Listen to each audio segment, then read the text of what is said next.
So, hi.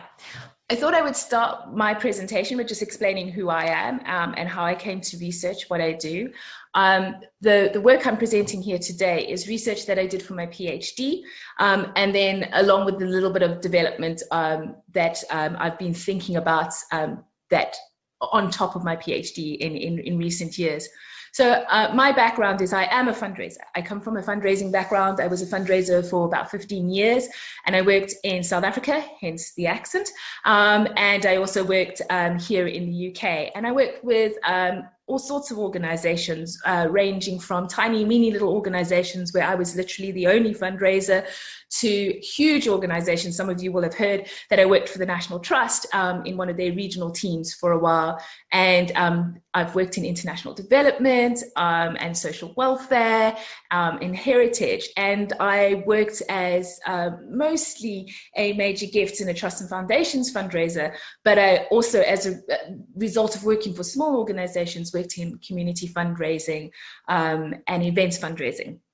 My interest in trying to understand more about the fundraising process came in the process of, like a lot of you, you're all here, you know, there's a lot of research that's done about fundraising, but I often felt that there was a disconnect between what the research was telling me or how it was being presented to me and what I was actually experiencing. And I had a lot of questions around what was it that my fundraising practice was actually doing within the organizations that I was working for, other than bringing in money. So that's my starting point. And I ended up doing a PhD a little bit by mistake. I asked a question and then somebody said, why didn't you do a PhD?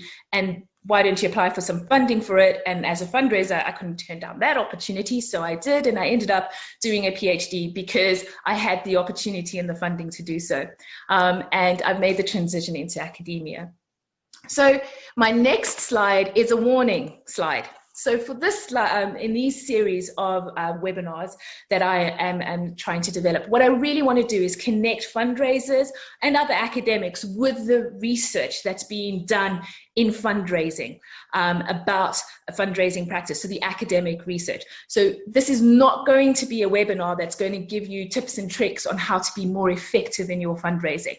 The whole idea is to help you understand how we do research, why we do research, and what we're finding and how we reach the conclusions in our research from different disciplinary practice, and then open up the space for you to begin to think about how you can incorporate that into your practice. Whether we find, because very rarely does fundraising research find a secret to making donors give more. we engage in these debates all the time, but what we do want to do is understand fundraising practice more. And then what I really would like to make big in the jump is to take that academic research and kind of transfer it from journals and the academic space into the fundraising space, and hopefully vice versa, so that we're opening up a more connected dialogue between the two. So if you come here to learn how to better fundraise from individuals or corporates, etc., I'm not going to answer any of those questions.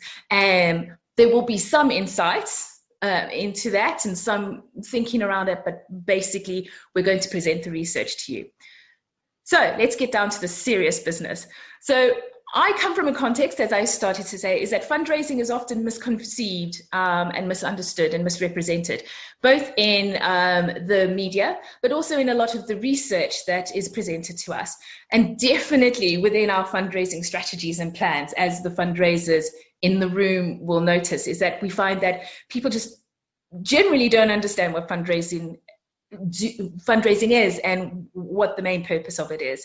The reason is that fundraisers themselves are quite invisible. So we tend to talk about fundraising or triggering gifts or raising money, and we tend to talk about it as something that the whole organization does. And we don't really acknowledge the role of individuals within that fundraising process. This is tied up with a lot of internal navel gazing that the fundraising profession is involved in, is that we question our professional status over and over again. We do it ourselves, and we do find that other people are going, well, what kind of profession is fundraising? And I think that kind of adds to this invisibility that we have.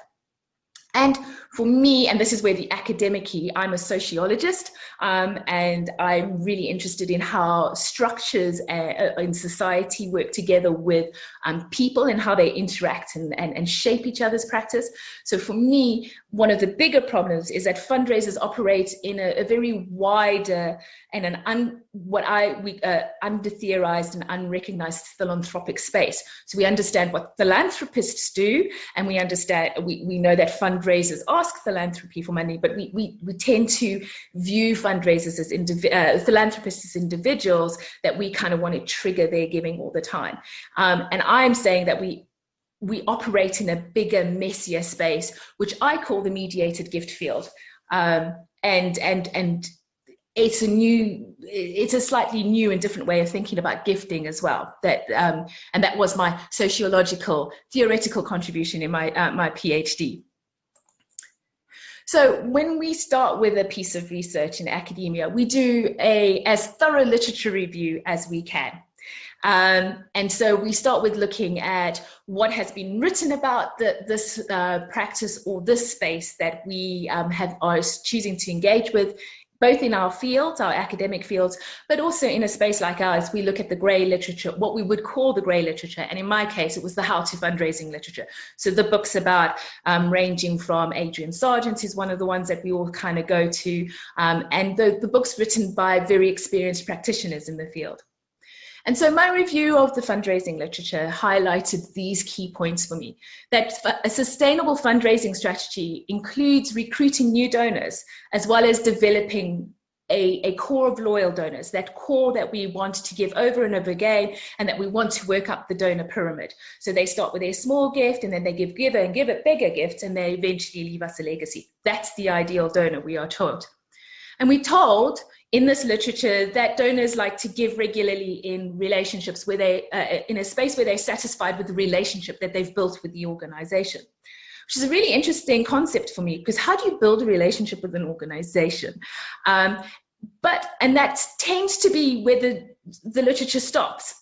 The literature goes, well, this is how you get someone to give to you in the first place, because we understand that donors have various motivations for giving, and therefore that will kind of shape how they give and in what way they give. And what fundraising does is trigger those motivations and gets them to give in the first place. But then it says, and now you must look after and steward your donors and build the relationship. But it doesn't tell you anything more, and it doesn't kind of tell you why some donors choose to keep giving to you and other donors choose not to. And we tend to go, that's because we've been bad at building the relationship. Or we shrug our shoulders and we go, well, we've got to move on. Largely because as we come in the research later on, we find that fundraisers simply don't have the time or the space or the emotional energy to follow up on all of those relationships. So my questions, I decided I would go and speak to fundraisers themselves about what they do in different spaces. So my research questions, and all research has either a hypothesis or a set of research questions that will guide our research over the course of our data collection. And these will also determine how we will collect data and how we will analyze data and the kind of data that we want to collect. So whether this will be quantitative data, so the big statistical numbers stuff that you see, or the qualitative data, which is what I'm interested in. There's no way that you can talk about emotions, feelings, and processes in a quantitative data collection space. So qualitative data comes in and helps you understand why people do things they do and asks you questions about what has motivated them and what those impacts were. Whereas quantitative data analysis helps you understand the nature of the field, what something looks like, and then you can start to ask some very specific questions about perhaps causality, but causality is always a very difficult thing to kind of nail down. So my research, I decided to talk to fundraisers, professional fundraisers. So I'm talking about paid fundraisers. So we're not talking about volunteer fundraisers or trustees or people in the space. We're talking about people who are employed by an organization and paid a salary to fundraise on their behalf. And I was very interested in how they determine how fundraising is practiced in an organization. But I was also very interested in trying to find out what kind of influence fundraisers have in how that money is spent into the organization. And then more broadly, because it is a PhD and I'm interested in the theoretical side of things and how these practices structure our society and understandings of our society, I was very interested in how fundraisers fundraise tells us about what we understand about the way people give gifts and our conceptions of altruism. So I started with semi-structured interviews with 26 fundraisers, all sorts of fundraisers. So I was interested in people who talked to donors directly in some way and engaged with them in some way. And I spoke to people who were very junior members of staff, right through to directors of fundraising, and in some cases the CEO, because the CEO was the fundraiser as well. And I mostly engaged with fundraisers from medium, large, major and super major organizations. So this is because I was looking at paid fundraisers. So small organizations and micro organizations tend not to have the funding to pay a full-time fundraiser, and so they're very difficult to access. And I specifically chose to interview fundraisers from a range of causes, because I didn't want to get into the trap of saying arts fundraising is different from social welfare fundraising, from conservation fundraising, because we don't really have the data to support that. And I did want to be able to see if there were patterns across these cause groups. I then asked these fundraisers in these 14 organizations to nominate and invite a staff member that they worked with most closely or didn't work with, who they thought might help me understand how staff in the organization interact with fundraisers and how they view the fundraising process. In this little space of asking fundraisers to nominate the people they worked with, there were 3 very interesting people, and I will look at one of these roles later on in this presentation, that I called fundraising support staff. So they weren't fundraisers, but they were part of making the fundraising process work well or hopefully work well within a team. Then, of course, you want to know what donors think about the fundraising process. Now, I didn't have time or the access to donors to interview them directly, so I focused on using secondary data analysis with interviews with 77 donors. Now, this is a little bit of the gap in my research because these were all major donors. And what I can say to you is the analysis with them told me a lot about their motivations and why they gift and their giving and their internal processing when they choose to give. None of them spoke about fundraisers, but this is not going to surprise a lot of fundraisers in the room, because part of your job is to make sure that you disappear from the equation. And we'll come to that later. And then I analyzed some how to fundraising texts just to make sure that I wasn't barking up the wrong tree in terms of what fundraisers were doing. So for me, the theory, and I've been talking a lot about the theory that I draw, and I draw in sociological and anthropological theory. I was very interested in my main text was a text by Marcel Mauss called The Gift. And Marcel Mauss is very interested in how gifting between people, so between you and me or between groups of people, creates social cohesion or undermines social cohesion and creates interesting power structures. So the whole point of the gift is I give you something and then you reciprocate that gift in return. And this is how we build up the relationship between ourselves. So the gift giving is about building connection and solidarity between the two of us. However, as we all know, this can go horribly wrong. And Marcel Mauss looks at some of these issues in details, including power structures, etc. But he works very much at very closely, direct giving between a person in a group or another person in a group. So it's a very direct sort of giving. And as we know in the fundraising process, that is not what is happening. What is happening is that somebody is giving to an organization or a group of people that they don't know. So I've also used some theory from a theorist called Richard Titmuss, who wrote this book in the 1970s called The Gift Relationship. And he was very interested in blood donation and how giving blood via an organization enables people to give anonymously to a group of strangers, people that they were unlikely to meet in any way. Now, Richard Titmuss, his book is wide-ranging and he looks at social policy and all sorts of things, but I was interested in his element of how he thought and he theorized that having an organization in the middle is a really good way of ensuring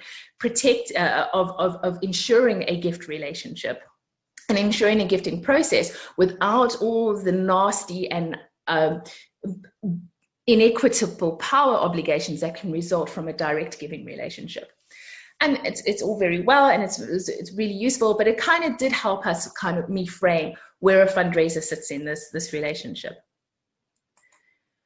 The next theory that I used is a theory of fields, and I tread lightly here because this is a theory that it's called, I can't remember the theory, the name of the theory. This is a theory that Alison Alley also draws on in her work.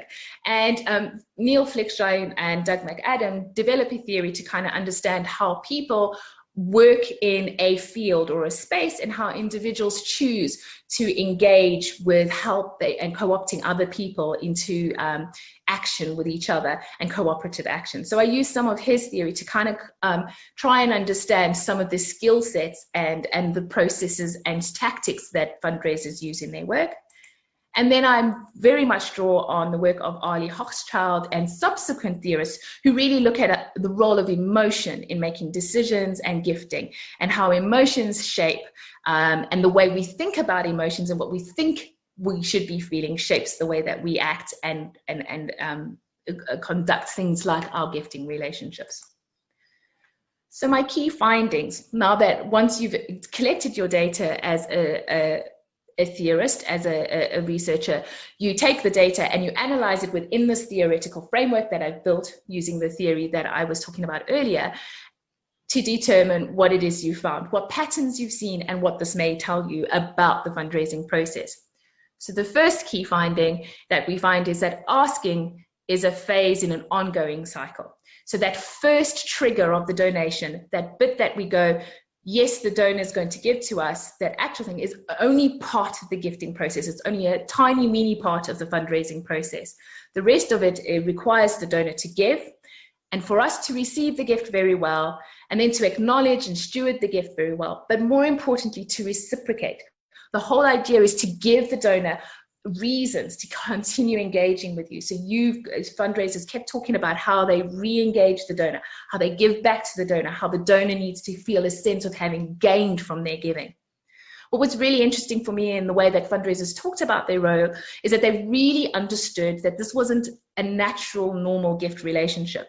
So for example, in a normal social gifting relationship, let's say between me and Ali, we are good friends, we tend to give gifts to each other, little gifts that we don't even think about. So for example, Ali is gifting me today by helping me host this event, and I will return that at some point because she's a colleague and a friend, and that is part of the way that we build our friendship together.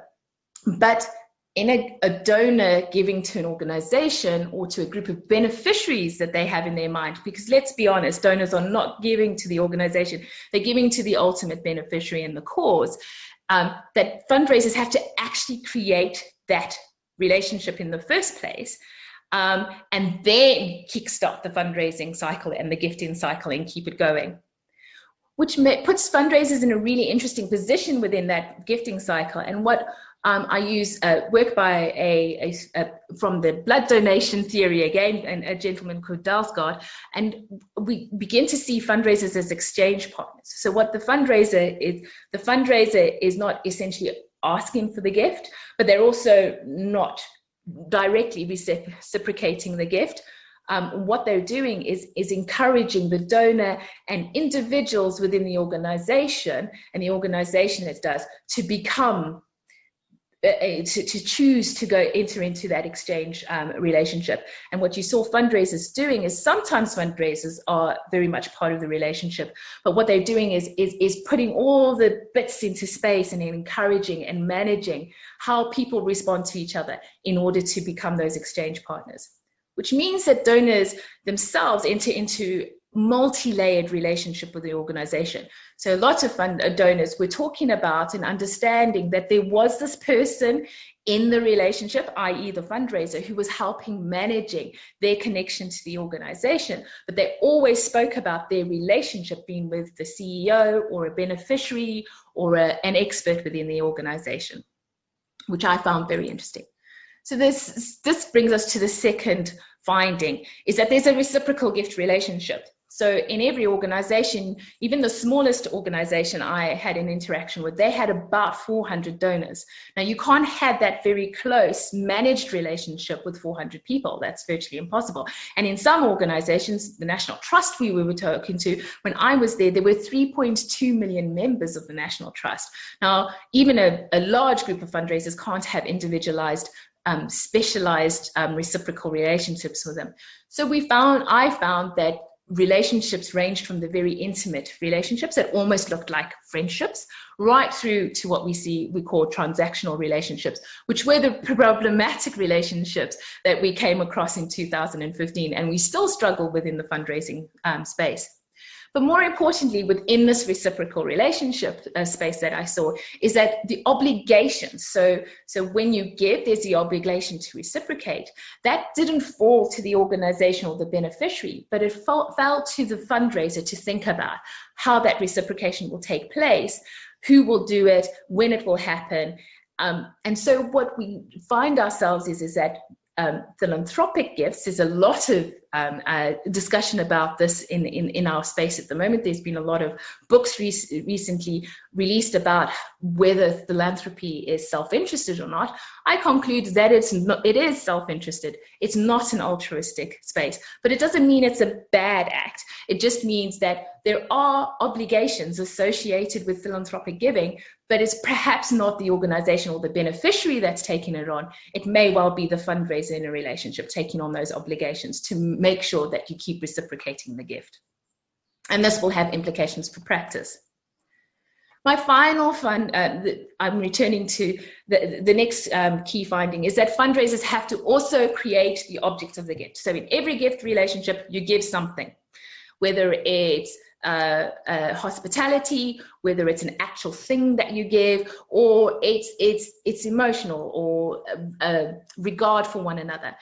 But you find that often, as my first quote over here says, it's very hard to give because it's about feelings. There's not an actual thing that you give away as a donor. It might be money, but when you speak to and you listen to how donors speak, they're not talking about giving money away.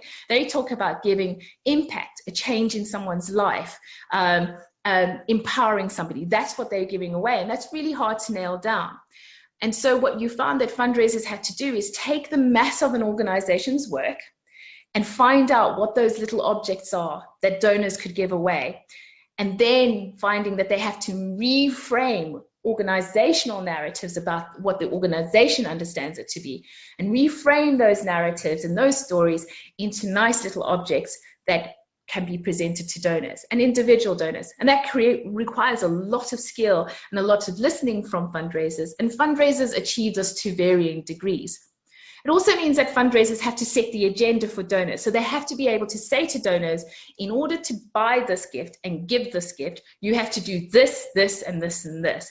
But you have to do it in a way that they don't feel like they're being exploited or that they're losing too much from the relationship. And that's something they will get is matching their view and their vision for the beneficiary group that they're engaging with, the change in their lives. So as Stephen, who is a sole fundraiser from a lovely little organization, none of these are real names, by the way, I've used pseudonyms for everybody, that the joy and the really special bit about being a fundraiser is setting the agenda for the donor in a way that doesn't make the donor feel like they're giving too much away, that they are giving, but they're gaining in the same way, and that they're bought into the process.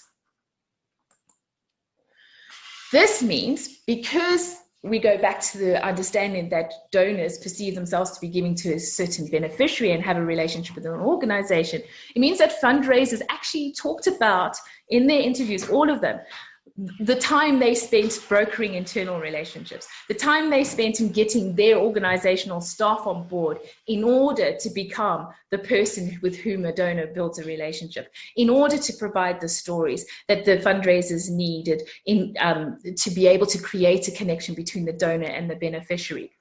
As Anna, who was a fundraiser in a medium-sized organization here, says, she very much understood her role to be that backstage process, that what I do is I broker all these relationships. I bring this person on board. I make sure that they understand who the donor is. I make sure that they understand what stories we're telling the donor. I make sure that they understand that the donor what the donor is understanding is the gift they're buying, and then co-opting all those people to participate in the fundraiser, in the gifting relationship. So that means meeting with donors or providing stories.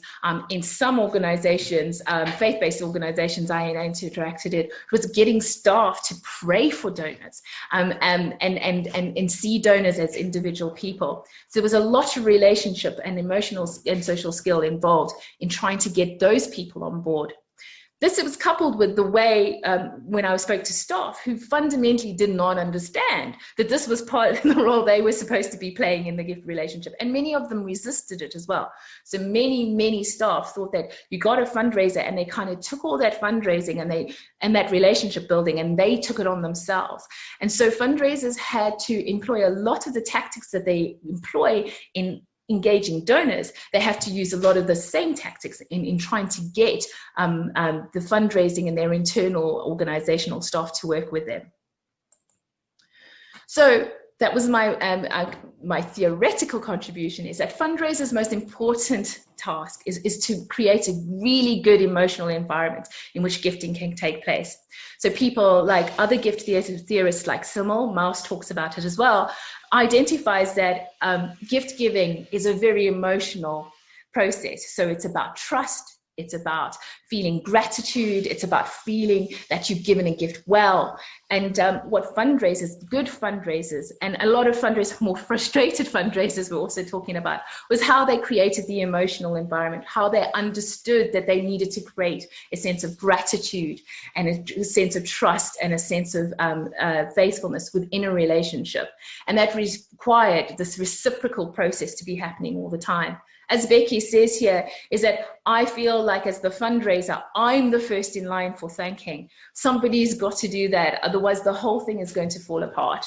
A lot of fundraisers spoke about that very emotional process, both about how they had to create that sense of gratitude in themselves for the donors, but also for the staff they're working with, and then how they had to bring staff on board to feel that gratitude so that the staff would help with reciprocating the relationship as well. So for me, this process has a lot of thinking about this. So that's great. And I think a lot of fundraisers in the room will be nodding their heads and going, yeah, this is what I do. And it's emotionally exhausted. So for me, there were several questions that have come out and implications for our practice. And this is the critical fundraiser bit from my research. And I would really like people to challenge me on this, is it would appear to me from my research that the depth and the quality of the reciprocal relationship does become determined by how much a donor can give. Fundraisers have to work with literally hundreds of donors at a time, and it's virtually impossible for them to maintain an amazing, grateful, intimate relationship with all of them. So fundraisers have to choose where they spend their time and where they spend their focus on. And that often is with the donors who will give the most. So there's a question about who are we excluding as a result from our fundraising relationships. We also tend to then, because we're trying to create this sense of this reciprocal relationship with as many donors as we can, sometimes we forget to humanize our givers. And I found that in conversations with fundraisers, sometimes it can slip into a segmented donor group or just talking about a group of givers. So we all talk about mid-level donors and we never know what to do with mid-level donors. But they become this big amorphous group of people rather than individuals who want to give to us. And more importantly for me, and within the social space that we are at the moment, we fail to disentangle social class from giving.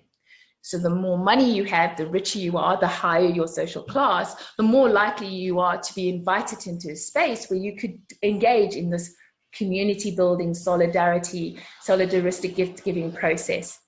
And to be invited back into it more and more often. Whereas if you're just a £10 donor, you might be lost from the process and you don't get involved in the reciprocal and the life affirming and community affirming process of the gift.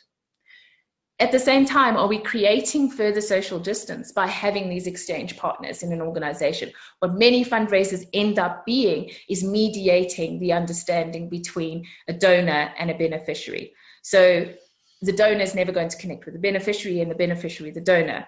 And so because you've got this mediating person in between, fundraisers have become very territorial. In many respects, they have to become very territorial about the relationships that they manage. And that means that a lot of staff particularly felt like they weren't allowed into the fundraising space or the relationship space, and that it made it very difficult for them. We also found that a lot of staff were saying that the story gets diluted through layers and layers and layers of processes and systems. So by the time the donor is receiving the story or the narrative or the understanding of the beneficiary, it doesn't quite match up with the reality anymore. One of the examples I used was in an organization where the fundraisers were absolutely inspired by one aspect of the work of the organization, which turned out to be actually a really tiny bit of the organization. But that became the thing that the fundraisers spoke about. And so that's what they raised the most money for, because that's what donors were hearing about the most. The result was that the organization had all this extra money that they then had to find ways to spend on work that wasn't actually that aspect of work. And there was a disconnect there between the fundraisers and the fundraising process. The fundraisers were very passionate and were bringing in the work, and the organization.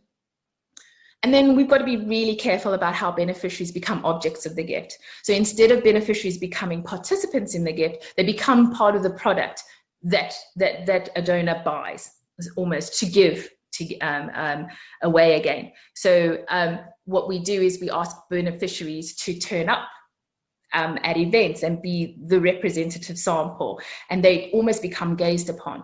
So what we see is beneficiaries not being able to make decisions about the gifting and the fundraising process. And I think we need to ask strong questions about that. It's not always appropriate, but how do we include them more? And then what we saw a lot was we were promoted a lot of internal competition and social misconceptions about the work of a nonprofit organization. So quite literally, those groups of project managers, etc., who engaged more with the fundraising process simply got their views and their work got aired more, because that's what the material that the fundraiser had to work with.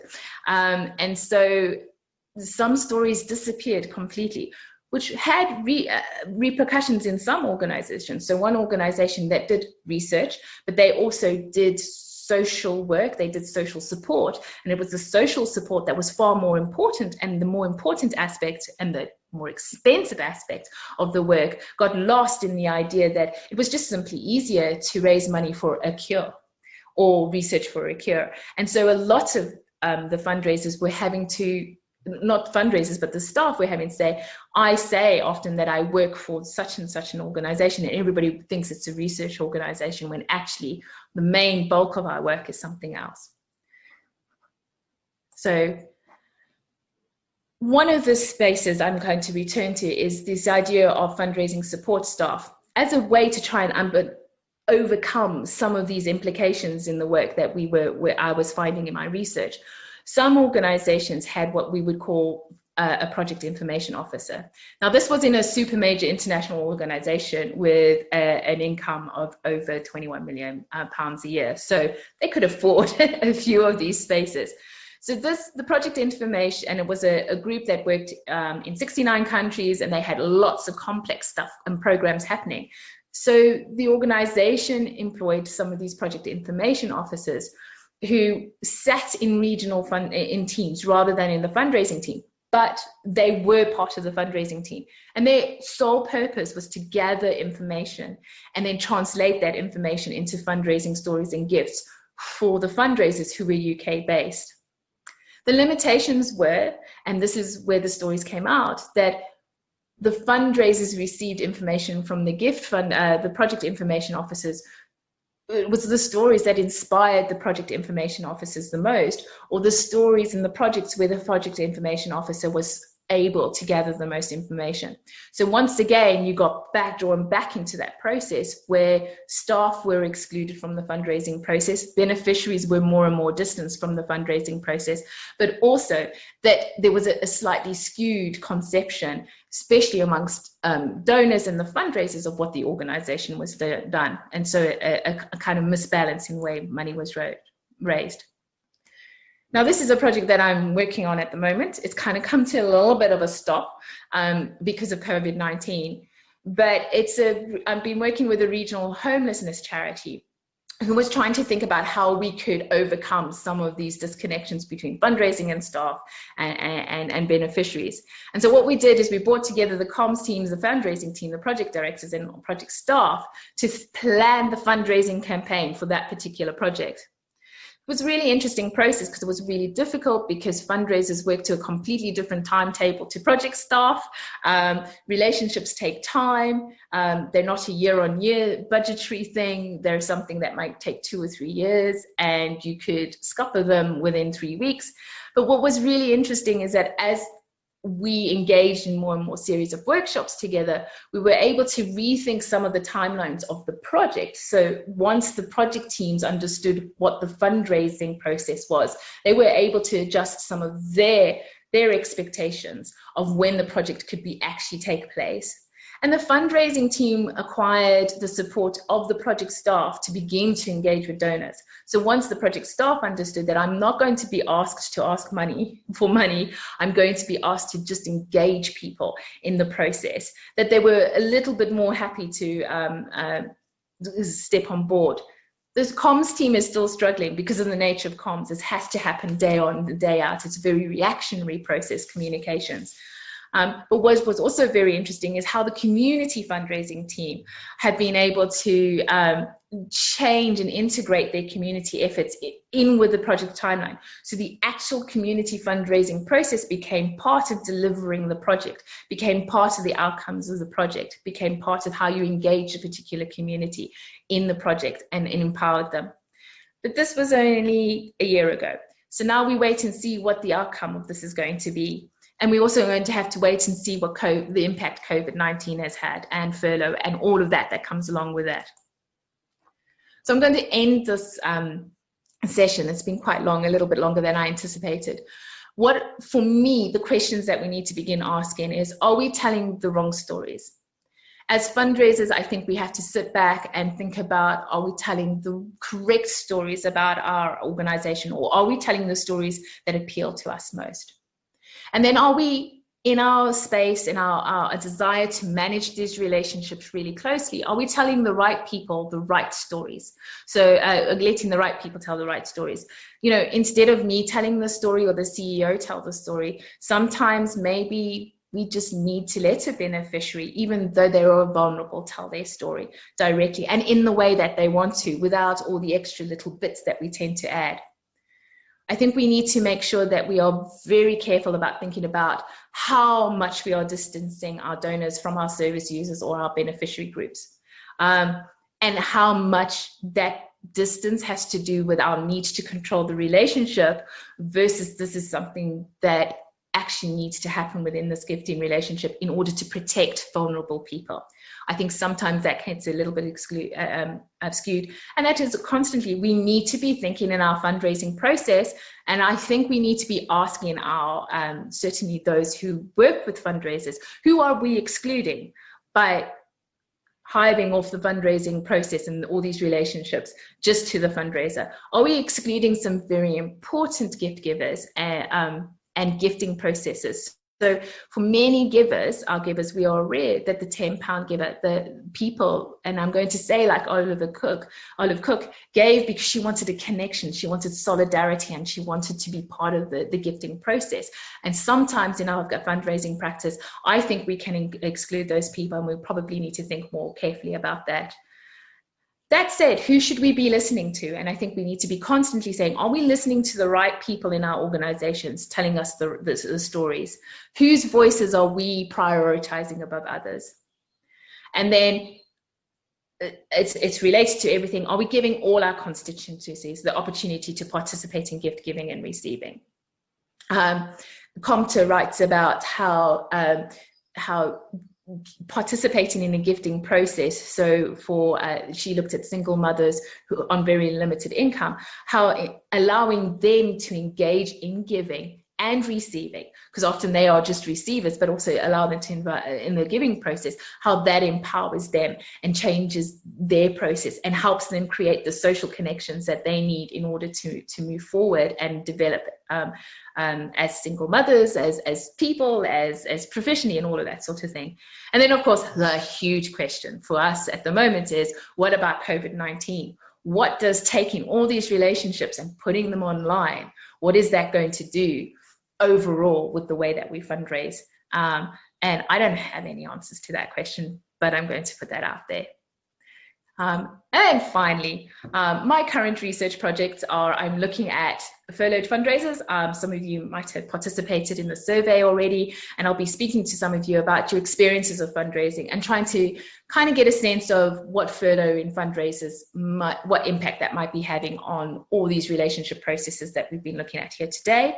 I've very exciting going to be working with some sole fundraisers and to try and understand what fundraisers in tiny, small organizations where there's only one fundraiser or half a fundraiser and how they cope with their work and how that matches up with this theory here and other fundraising theories.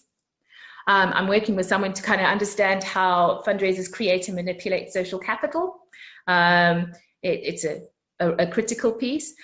We're also working with a team from Sheffield University and another colleague at the University of Kent to try and redefine some of the core competencies that fundraisers need based on our research. And then how do we better teach some of these skill sets to fundraisers and prepare fundraisers for this process, as well as the people that they work with.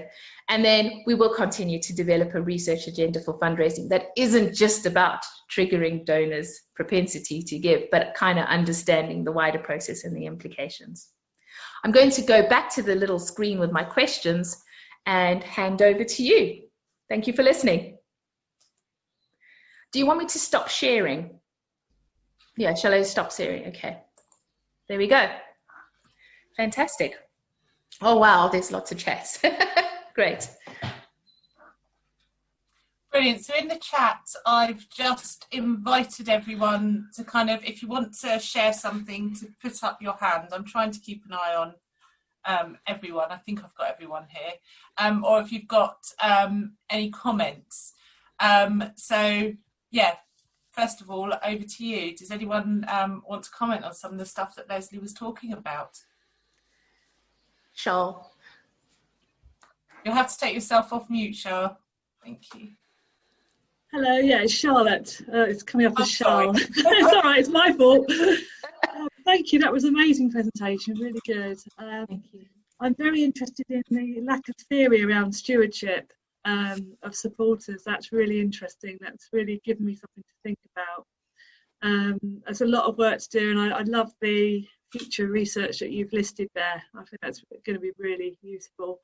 I was actually furloughed as a fundraiser in my previous role, and I was part of the fundraising furloughed chat group on Facebook, which was such good support. So I've done your survey on that as well. Thank you. So, thank you so much. Thank you. Great, thank you. Thank you, Charlotte. Gavin, I see you've taken yourself off mute. Did you want to add a comment?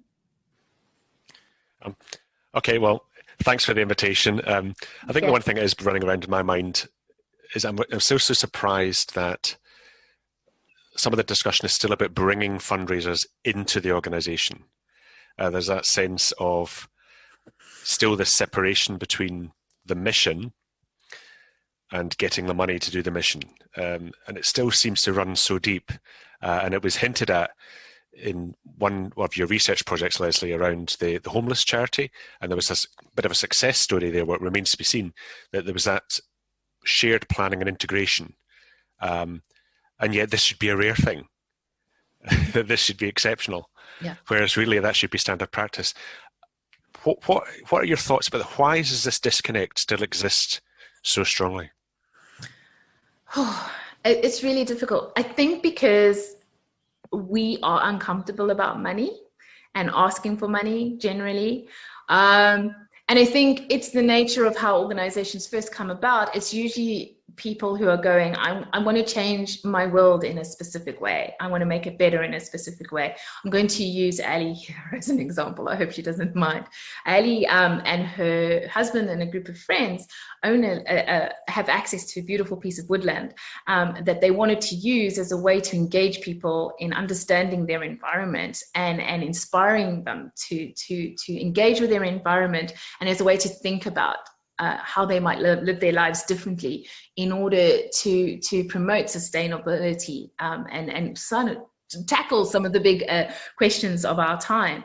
And this was a group of people who were going, this is what we would like to do. We've got this resource. How do we make it better work for us? And so they start on the process, and then they find out, well, actually, in order to develop this process, we need some funding. So I think it's part of the nature of why we start what we do, and the funding, we need money to do this always comes at a later stage. But I think it's also to do with the fact that we're just fundamentally uncomfortable about the money issue. And so we also had this whole fear of mission creep. And that if we're going to somehow, if we let the people who bring in the money come in and say we can only ask for money for this kind of thing or this kind of thing, this kind of thing, we're going to be forced to do things that we don't want to do, or that somehow we're ceding responsibility to somebody else who doesn't actually have permission to be in the space. We want their money, but we don't want them to kind of influence the space. And I think that's part of it. But it's also because everybody's so stretched. If you're a project director and you're thinking about how to implement something, how you're going to bring in the money as well is just an extra bit of difficulty. And yes, there is reticence, and it is a danger. And I think it's an increasing danger that fundraisers are hived off. Fundraising teams in most of the places and organizations I went into, they were on separate floors. In one organization, they were in a completely separate building on the other side of town from the main organization. And then the organization was surprised at why fundraisers didn't really understand what they did, or were telling the wrong stories. So yeah, I'm an advocate for making sure that there's more integrated thinking right from the beginning. And that normally happens if you are like Ali and her team. It becomes more integrated because you are the people delivering the work and you're raising the money. So it kind of happens all in one mush. But as soon as you start growing and you're separating people out, it is more difficult. And I think we've just got to keep advocating for it. And part of what we have to do is take this fundraising research and talk to people who are not fundraisers, but getting them in the room is really difficult. So, yeah. Thank you. Are there any other questions that anybody wants to raise? I've got a couple of things that were raised in the chat as we've gone along. Travis, have you got your hand up? Yeah, can you hear me okay? Yeah, Yes. Hi, Travis. Hi. Hi, Leslie. I couldn't decide whether I was going to turn on my video because it's pretty early. So Just to throw me a bit, yeah. I had a question and want to hear your thoughts on this. When one of the questions you posed was, who should we be listening to?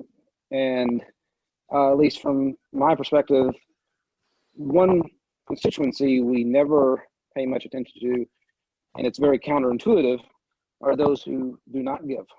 Yeah. Those who may be engaged with the organization, but who are not donors or have been donors in the past, who are not donors currently. And as you discussed, our relationship mostly revolves around those who are giving at greater levels. I was kind of interested in your thoughts or any research you've seen about those who, have not been engaged, and maybe it's because we're just not asking them for the right thing. Maybe it's we're going down the wrong we're doing the right work, but we're asking the wrong questions of people and not inspiring them to make those contributions. I think there is very little research on that, largely because how do you identify a non-giver who's never given?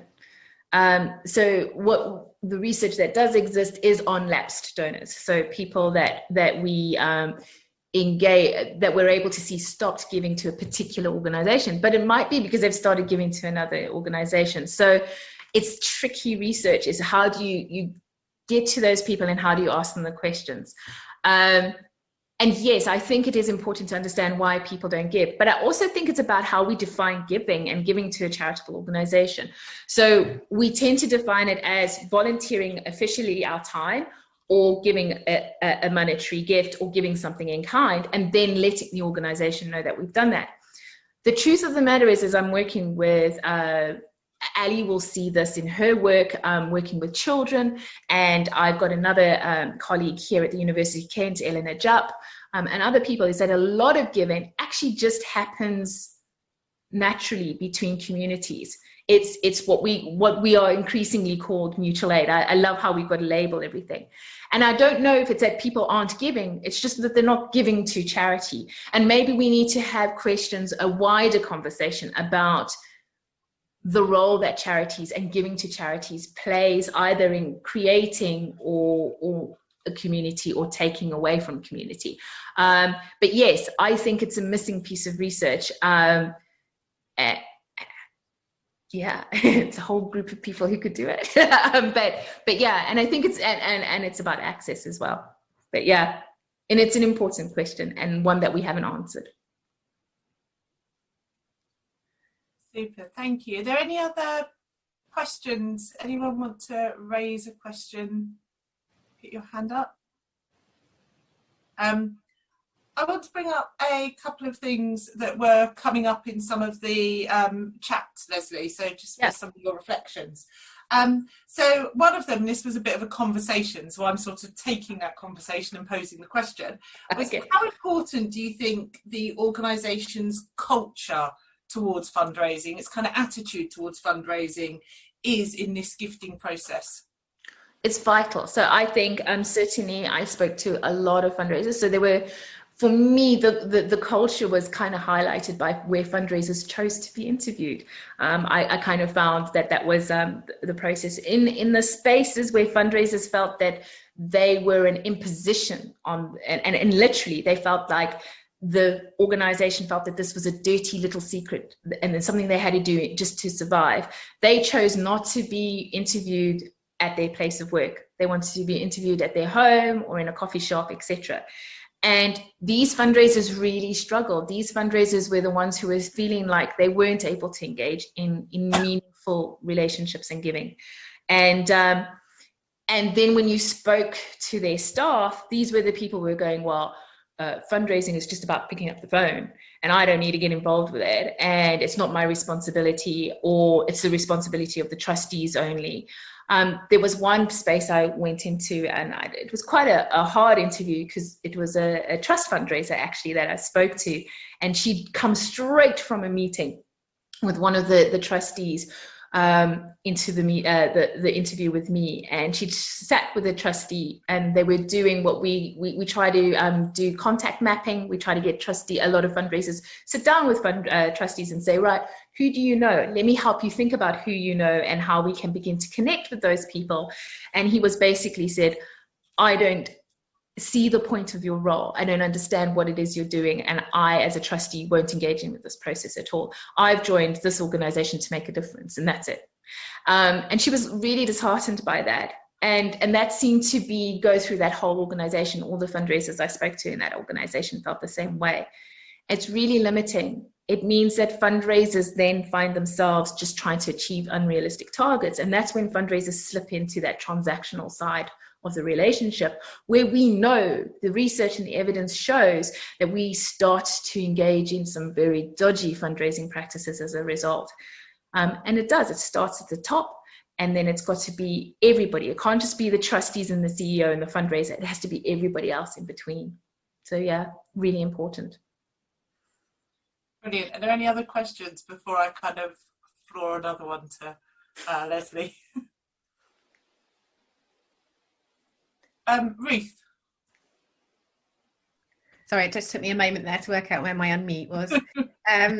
Yeah, it's kind of a possible waffly question for you, sorry. But it just struck me when you were sort of talking about the relationship that fundraising has to the organisation, the kind of parallels really between how often marketing is viewed in a commercial organisation. And I was sort of interested in, and sort of marketing, I guess, sort of having been in both areas a bit, marketing feels in terms of the research side and as a profession to be more sort of established. Yeah. And I was sort of interested in whether you think there are useful parallels there or not, or obviously there are big differences around how fundraising works, and whether there's anything on the kind of research around how marketing can become more embedded in an organisation or more of a priority in an organisation that would be useful for fundraising. So yes, as you say, you've noticed that there tends to be a parallel, and that's how we tend to research fundraising as marketing. And so that's where we get into donor segmentation and donor psychology and all of that kind of thing. Yes, there are parallels between the two. It's about, you can't do fundraising without the bit where people know who you are and understand who you are. And that's marketing in a way. And so I think these are two processes that need to be interwoven a lot, but we slip into a dangerous place where we think fundraising is marketing and marketing is fundraising, because there are subtle differences. Marketing is about putting yourself out there, promoting your product, and then getting people to engage in a purchasing behavior or a behavior, whereas fundraising is about raising awareness and bringing people into a relationship. So people are only going to keep giving if they feel like their giving is making a change, that it is a gift, that it is a process. So it's a very different thing we're asking people to engage with and to continue engaging with. But they are interrelated. And where you do find problem is when the marketing side of the organization doesn't speak to the fundraising side, or the marketing side of the organization demands what the fundraising side is going to do, or vice versa. And so there is a lot of research about how marketing helps us cope with a lot of these relationships, and especially those initial bits of the relationship. But I think, as Charlotte pointed out, there's no research to tell you how to really engage in a gifting relationship within the marketing process. And we do need to work on that a bit more. I think also because let's be honest, as charitable organizations and community organizations, what we're engaged in is about creating community, about making our spaces in our community better. It's not about buying or purchasing a product. And that's the difference between marketing and fundraising. Brilliant. Thanks, Leslie. I've got a question from Loretta here saying, the Institute of Fundraising has become a chartered organisation this year.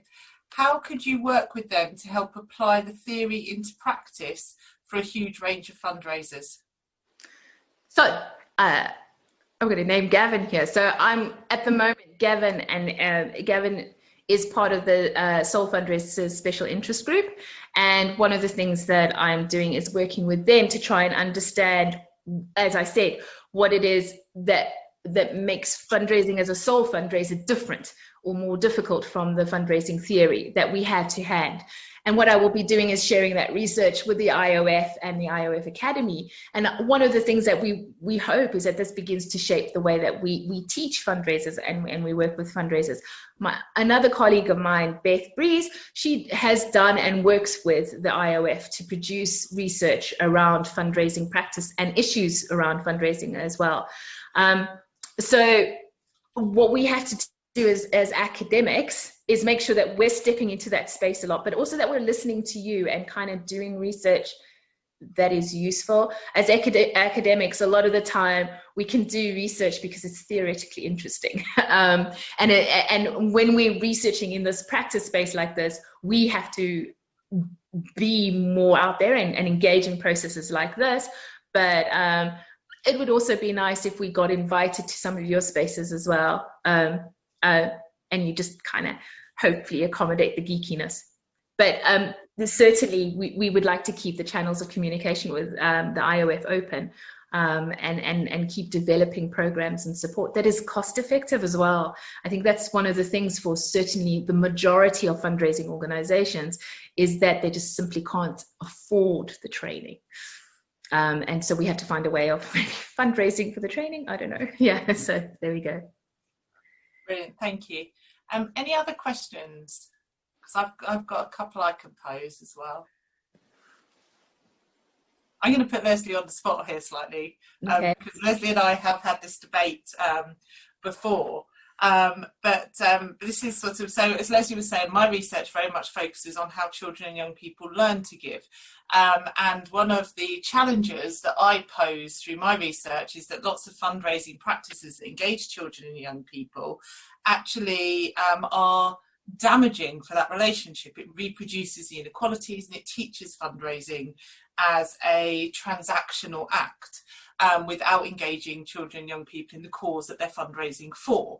And so that education, that learning about why we're giving isn't there. And so basically my question back to Leslie is kind of, what responsibility do you think there is on fundraisers to help educate young donors and educate when they're engaging them in that process, in terms of considering actually these are the future generations of donors?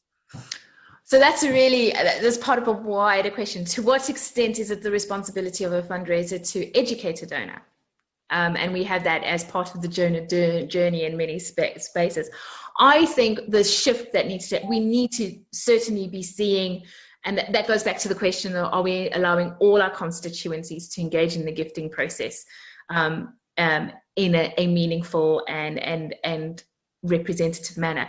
And I think part of it is, especially a lot of fundraising from children takes place in the community fundraising space, and it's community fundraisers deal with a lot of relationships, but it's about, I think, recognizing children as individuals who are capable of making their own decisions and their own gifting decisions, and giving them the space to do that. So it's not just, this is something I do because we have a day at school.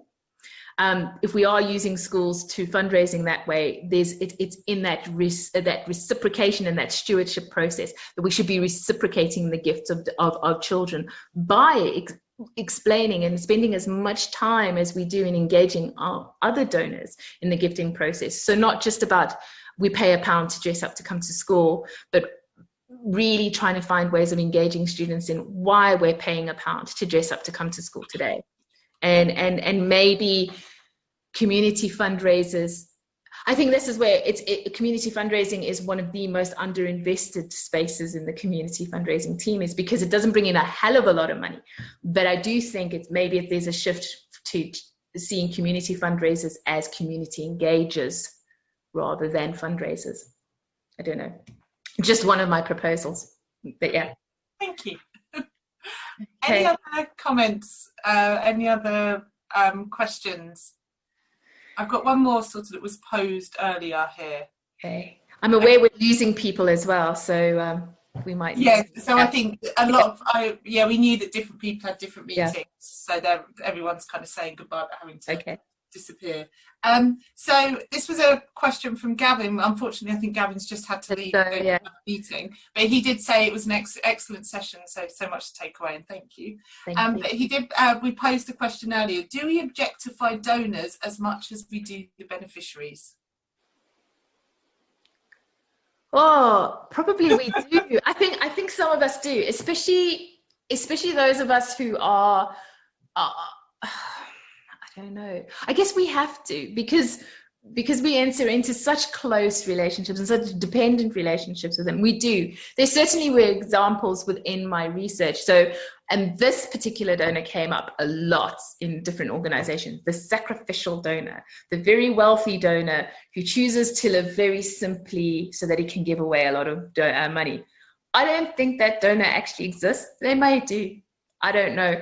But there was this idea of kind of, our donors are really important. They're super special people and they're so deserving. And so we did certainly fundraisers say that to themselves, and then they have to kind of objectify them back into the group, the organization, mostly because how do you get someone who sees fundraising as just a pot of money in a tap to actually recognize the individual who's making the decisions behind it? And I suppose you have to objectify them to a certain degree.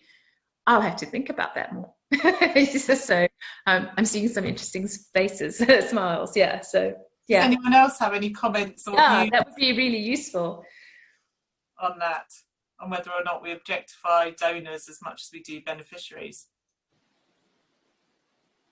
Ruth, yes. That just made me think. I think it kind of it's that balance between where we're trying to make sure we kind of humanize donors, and so we end up sort of stereotyping them. So maybe less objectifying, but definitely stereotyping, and kind of, the phrase that got used for years and years was Dorothy donor. But everyone has that sort of set idea about who a donor is and what they're like. Yeah. And I imagine in the same way that that then means we don't listen to certain people. That then means we don't really understand donor needs in as much detail as we should. Yeah. I've recently been reading Lisa Greer's new book. She's a philanthropist in America, and the book's called Philanthropy Revolution. And whilst admittedly I have quite a lot of critique and critical points to raise about the book, I do welcome the discussion that is basically, she's kind of saying, hey, I'm a donor. Don't stereotype me. Don't assume you only see pound signs when you see me, and that I can offer so much more to an organisation than just money, and actually have a conversation with me and bring me kind of into that, but do it in a transparent way, and do it in a way that is kind of respectful of my wider skills. And so I do think it's, I don't. My main criticism of the book is I don't think it should be called Philanthropy Revolution, because I don't think it's a revolution of philanthropy. But I think it's an interesting book to get the donor's perspective on this gifting relationship, and actually on how they feel by some of the fundraising practices, and particularly how they feel about some of the particularly poor fundraising practices that we see taking place. So so I'd recommend it as a good read. I think another good, well, it's not a read, but somebody worth following on Twitter is the Whiny Donor. You will want to chuck things at them sometimes, but that's fine. But it does give you a very, I think the Whiny Donor is actually a fundraiser, but I'll just put it out there. But it does give you an interesting insight maybe into how donors might be reacting to some of the stuff and the way we engage with them, and the little boxes we tend to put them in trying to manage all those different relationships. There are some, and that sometimes, we just need to be more critical. Is this a box that a donor needs to be in? Are we boxing them? Are we losing the individual in that process? And in that process, are we losing the capacity for that individual to engage with? At the same time, are we losing our beneficiaries as individuals as well? I mean, I think it's two sides of the same coin. It's a lot of balance. I mean, a lot of the fundraisers I kept talking to kept going, it's such a balancing act. It's such a balancing act. And I do get to the end of the day sometimes and feel like I've missed it completely, and I'm emotionally exhausted by it. But Brilliant, thank you. Any other questions that anybody wants to raise? I can't see any more hands up, and I don't think we've got anything more in the chat.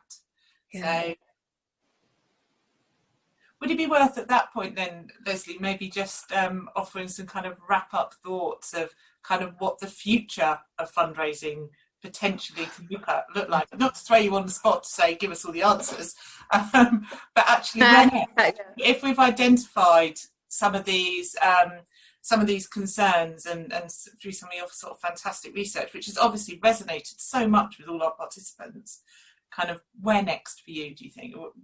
What next for fundraising? I think certainly from a research agenda, we need to understand what fundraisers are experiencing more.